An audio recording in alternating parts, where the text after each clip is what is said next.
Hello and welcome to Mr. Randy's Wine and Spirits. I am Mr. Randy and I'm feeling just a little bit better than the last video. If you're new to the channel, hello, welcome. You never know what you're going to get. Just like that old guy said. Well, he's not too old, but he's special. Let's just say that. He's special and he says life is like a box of chocolates. You never know what you're going to get. And I say, you know, it comes with a little sleeve and it tells you what the chocolates Anywho, we're here today with a off the rip video. So if you're new here, you know it's gonna get crazy sometimes. So it's worth a watch every once in a while, but don't miss one. So subscribe to the channel. Hit you up real early in the video on that one.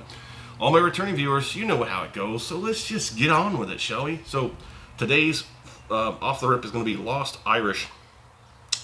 Six total. 3 styles. 6. Okay, it's a little weird.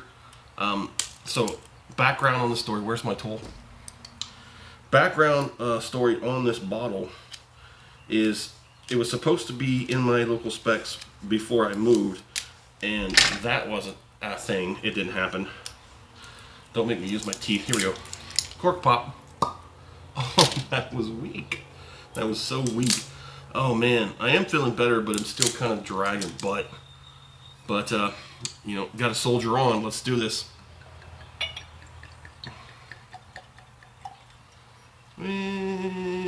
Just a little more. Okay, that's good. That's good. Off the rip. So when we do my videos, I do a 3-part series. First part, episode 1, off the rip. Get it home, crack it open, have my first pour, share it with you because that's what we do. Second, we're going to drink it halfway down. We're going to stop, put it on the shelf, let it sit for 2 weeks. That's what we always aim for, at least 2 weeks. We come back after getting some information online. We bring it back, we talk about it, I score it, continue to drink it because part 3, final pour episode, thusly named. We have the final pour and we compare it to today's first pour off the rip and everything in between. On the nose, it's triple distilled as not every. That 2 gingers was only twice distilled, double distilled, and it had more character with the roughness that it had. I actually like that idea to have it only twice distilled. That triple distilled really robs it of some really good qualities. I know that some people don't like rough Irish whiskey, and that's fine too. It's your thing, whatever. So on the nose, it's very, very light. A little bit of light fruit with maybe some honey and some heather. It's got a whole bunch of different stuff going on in there. It's kind of hard to pick them apart. You see that's coming from all over the place. All over the place, doing all kinds of stuff. Now, like I said, hold on, let me get this first pour. This first palating. Let's get that first palating out of the way. It's that acclamation pour. Well, that's interesting. But I had to travel before the move. I traveled an hour to grab a very special scotch. I was out of town for about 30 minutes, so it's about I want to say 2.5 to 3 hour trip for that one bottle. If you know what it is, hit that thumbs up button. I traveled nearly 3 hours, my butt in the seat. Well, most of the time, butt in the seat. But for that one bottle of scotch, and it was worth it, my friends. It was worth it. For those that don't know and are still scratching their heads, and you want to know, it's the Syndicate. That Syndicate bottle was worth the 3 hour trip. It was worth it. Just trust me on that one. If you can find it, if you see it on the shelf, go ahead and give it a try. It's a nice scotch. It's a really nice scotch. Let me go ahead and get the second one, and then we'll talk about it.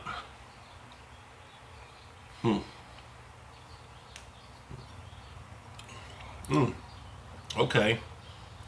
This full review is going to be quite interesting. Yeah, thanks a lot. So they did have it. I just seen it in passing, but I was like, I'm not there for this. I should have grabbed it, but here we are. It only, you know, it's a couple months behind, but here we are. Finally getting around to it. Saw it on the shelf at my local specs. Finally saw it on the shelf, and I'm like, because Like every other weekend, I go out and I buy 3 bottles. I buy a Scotch, I buy a bourbon, an Irish, and or a tequila. So let's rephrase that. I buy a Scotch, I buy a tequila, and then I mix between Irish and bourbon.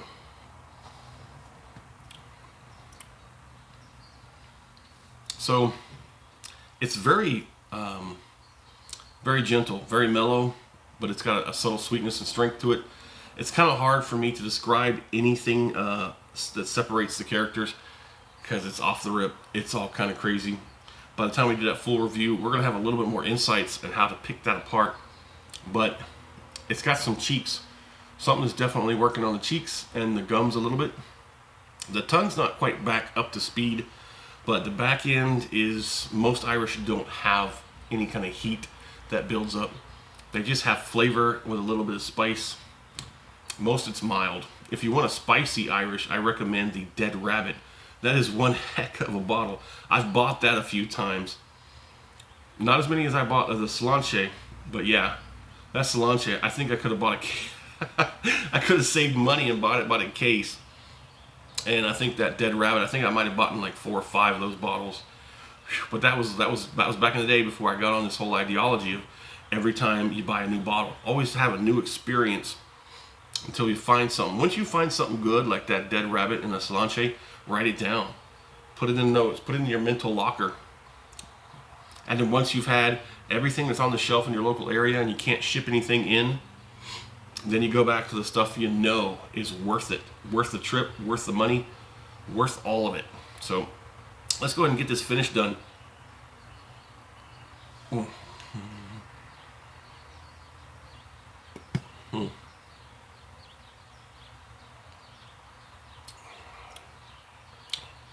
That is very interesting.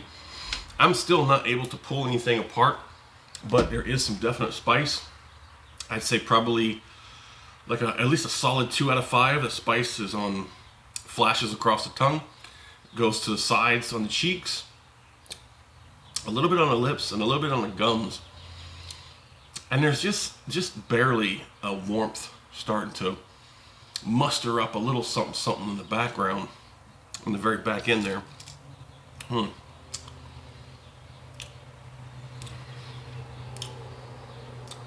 I don't know, but I'm going to continue to drink it, and I'm going to find out what I can about it, and come back for the full review. So do me a favor, in the comment section, tell me where are you at, what are you drinking, what's going on in the world of libations around you, and have you had this, have you seen it? If you have, hit me up, let's talk about it. And as always, thanks for stopping by here at Mr. Randy's Wine and Spirits. I think this is going to be a pretty good one.